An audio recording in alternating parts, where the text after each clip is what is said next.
Good afternoon. I'm Simon Sporter, and I'm very pleased to say I've got Kay Gilbert with me this afternoon, the co-founder of the Tennis Parents Community. Welcome, Kay. Hi, Simon, and thanks for inviting me to talk to you today. That's a pleasure. So let's start by tell me a bit about your background and how did you get into tennis? Yes, well, I played tennis as a small child, but I sort of wobbled off to do other sports. I trained originally as a PE teacher, and then had a career in IT sales and marketing.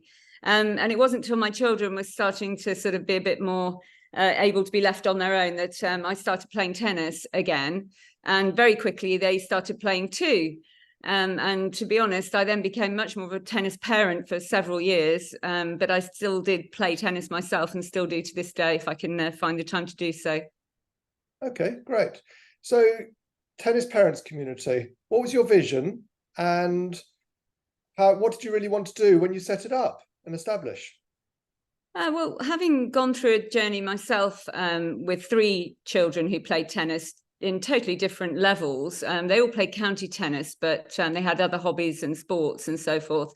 But one of my children went on to be a US scholar and is now a tennis coach and still playing himself.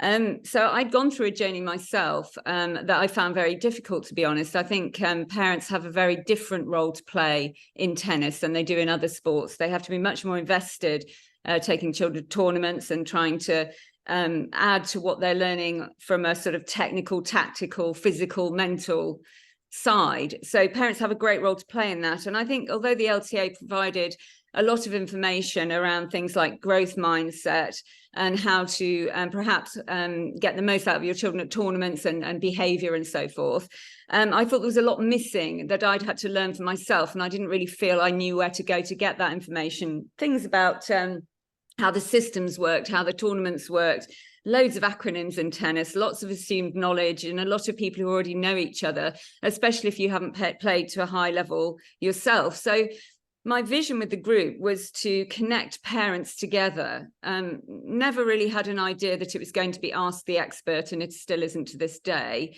But more of a sharing of knowledge, a pooling of experiences, so that parents can work out for themselves how best they can support their child. Okay, so I know it's on Facebook, and you can tell me later how parents can join the group, so don't forget to tell me. But importantly, it's parents who join the group. I presume parents who either play tennis or just have children who play tennis and don't play tennis, probably even more valuable for them. And what kind of posts do they then put on? Can you give us an example? How does it actually work? Yeah, of course. So when the group first started, obviously we were growing quite organically. We didn't have that many members. So I was curating the group to a much greater extent. And I was starting topics and conversations and bringing articles to the group, things that I'd sort of thought were relevant to them.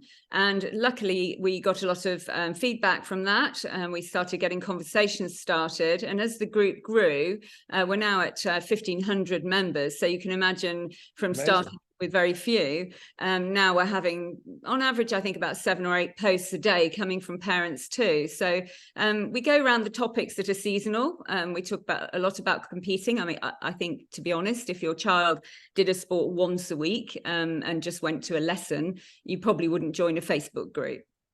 So it tends to be the parents of children who are competing, who have moved out of perhaps just attending a local venue and are starting to look at traveling or going to regional player development centres. And really, it's about joining those parents together with parents who've already been through that journey to some extent and can sort of share and cross-pollinate ideas.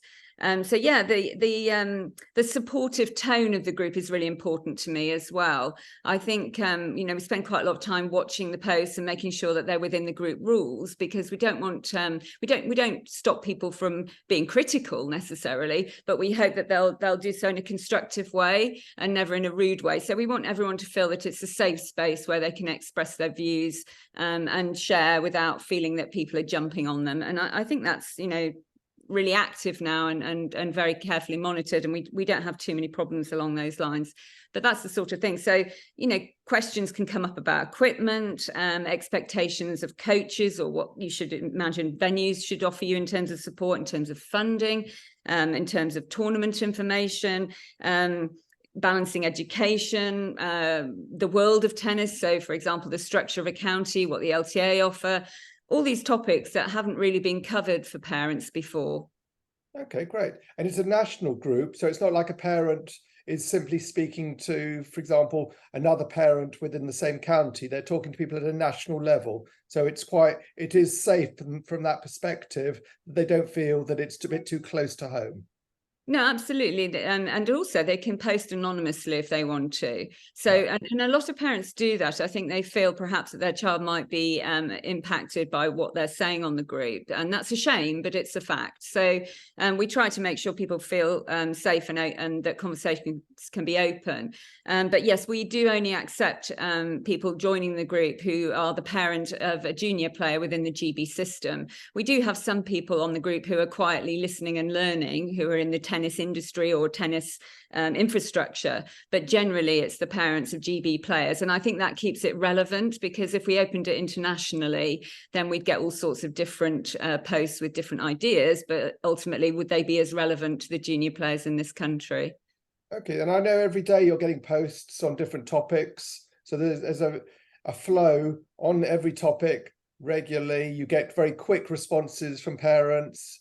Occasionally you, as you say, jump in and give a little bit of your experience and your knowledge. But now it's not so much self-curating, the conversation runs itself to quite an extent. It does. I still do bring topics, especially topical stuff. We don't talk too much about results of pro players or anything like that. It's much more sort of grassroots and relevant to junior players, but we bring topics to the group as well.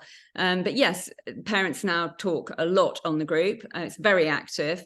And I think it's a quick way to get answers to questions, really quick, especially with the LTA now having no telephone line, parents finding this a great way. And a lot of counties as well, they're run by volunteers, or they have paid staff who are only in the office perhaps part-time. So this is a great way to get an answer 24/7. So I know also you've now developed bringing experts and people of interest to the group. You've running Q&As sort of from time to time. Is that right? And give me an example of a Q&A you have run. Yeah, of course. I mean, some topics come up on the group that are a little bit more, we want to dive deeper into them, and we feel that perhaps we should bring an expert to the group. So, for example, we had Dr. Rod Jakes, who's an Olympic doctor, come on the group and talk about sports medicine. We had Suzanne Williams, who's a fantastic strength and conditioning level 5 coach. Some parents had not really understood or heard of strength and conditioning, and we had a great Zoom with her. Barry Scolo came on the group and talked about regional junior performance centres, and how you can access those and so forth. So all these different topics and areas of interest we bring to the group, and we're careful to bring people who aren't too commercially focused, but perhaps they do bring something. Another one was Dave Samuel, who did a great Zoom for us on mindset. So we will continue to do that over time. We do about one a month. We had a break for the summer, and we're starting again shortly with an interview with Merlin, who works for the LTA and looks after coach development. Okay, great. And has the group grown as you hoped, as you envisaged? Is it going exactly as planned, or is it slightly different than you had sort of anticipated?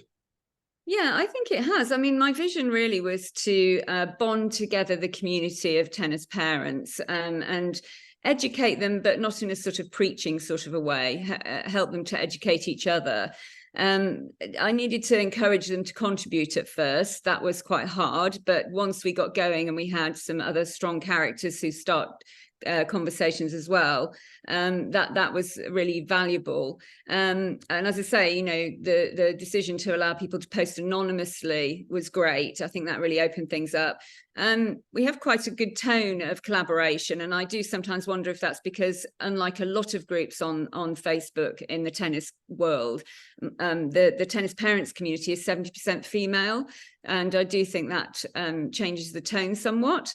And then also we've got coaches and officials on the group, because obviously some of them are parents, but we do ask that they're very careful not to express their opinions as if they're facts, and that's something that we've worked quite hard to make sure that we're allowing opinions to flow. Okay. So yeah, I would say that it has grown pretty much as I envisaged it, to be honest. I'm really pleased with it, and I think I've had some fantastic feedback from the parents who are on the group. And if you can think of one thing, what's your proudest achievement since it started? Well, my vision was sort of to join parents together, but underneath that I also had an ambition to make parents become more members of the tennis community rather than customers, because their first experience of tennis is often to pay a coach and then to pay an official. So they're either paying for coaching of their child or they're paying at a tournament. And I wanted to make them see the broader sport that they've joined, a sport for life for their child, and all the other benefits they can get out of that beyond just perhaps producing the next Emma Raducanu or Jack Draper. So I think my most proud achievement was when someone told me that they were going to be taking their pre-level 1 course, and then somebody else taking their level 1 course, so they become a coach. People have shown interest in becoming officials. It's hard to track how many of the parents have done that, but that's a great achievement to get them to open their eyes to that. And then also volunteering at the large events. So I think that's the thing I'm most proud of, that we've managed to open the parents' eyes up to contribute in a different way to the sport other than just being customers. Okay. And finally, how do people join? If people who are watching this video, how do they join in, and what's the link? Okay, yeah, I mean, if there's any counties out there that have contact with parents, we're always looking to increase the collective knowledge. So we will welcome any parent of a tennis player in Britain, as long as they agree to the group rules and they answer a few questions as part of the joining process. So they just need to go to Facebook, assuming they've got an account. And to be honest, some of our members have only got an account so they can join the group. So it's not beyond the wit to actually set up an account on Facebook if you haven't already got one. And then just search for the Tennis Parents Community Facebook group, and you'll get the application that way. Great. Thank you very much. I'll put a repeat of that on the video. Thank you very much, Kay. Amazing what you've achieved so far, and I hope things continue, growth continues, and parents connect with each other to help the juniors in tennis. Thank you very much, Simon.